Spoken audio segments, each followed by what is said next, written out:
શ્રીજી મહારાજનો સિદ્ધાંત છે. બ્રહ્મરૂપ થઈને પરબ્રહ્મની ઉપાસના કરવી, પુરુષોત્તમની ઉપાસના કરવી, પુરુષોત્તમ ધ્યાન ભજન કરવું બ્રહ્મરૂપ થઈને. પેલું સ્ટેજ છે આત્મારૂપ થઈને. આત્મારૂપ આત્મસત્તારૂપ થાય, 3 દેહની ભાવના છૂટી જાય. અરે કેટલું સુખ આવે! આ દેહ જ દુઃખનું રૂપ છે, મન એ જ દુઃખ છે, સૂક્ષ્મ શરીર છે એ જ દુઃખ આપે છે. આ સ્થૂળ ને સૂક્ષ્મ કારણ છૂટી જાય ને આત્મસત્તા રૂપે વર્તે તો પ્રભુ ક્યાં બાત છે. એના એ થયા પછી અક્ષર બ્રહ્મ જે હમણાં કહ્યું એની સાથે એકતા કરે અને પુરુષોત્તમને ઉપાસે, એ બ્રહ્મરૂપ થયો અને પુરુષોત્તમની ઉપાસના કરી કહેવાય. હા પ્રભુ, એ પણ ગોપાળાન સામે કીધું છે બીજા પ્રકરણની 34માં વાતમાં. અને સ્વામી એમ કહે છે, અને એમ માનવું મારો જીવાત્મા છે એ જ અક્ષર બ્રહ્મ છે.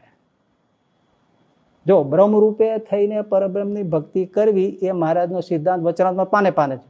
ગોપાળાન સ્વામી પણ શું કહે છે બીજા પ્રકરણની 34માં વાતમાં, જે ધ્યાનની વાત છે, પણ એમાં જ આ સ્વામી કહે છે અને એમ માનવું કે પોતાના જીવાત્માને જ અક્ષર બ્રહ્મ માનવું. કેમ જેમ અક્ષરમાં પુરુષોત્તમ ભગવાન રહ્યા છે તેના તે જ મારા જીવાત્મામાં રહ્યા છે.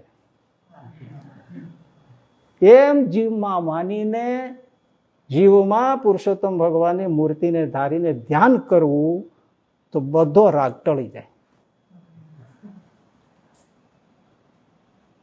કહ્યું ને, બ્રહ્મરૂપે થઈને અક્ષરબ્રહ્મ સાથે એકપણાને પામીને પોતાના આત્માની એકતા કરીને પુરુષોત્તમને ઉપાસવા, એ મૂળ સિદ્ધાંત છે શ્રીજી મહારાજનો.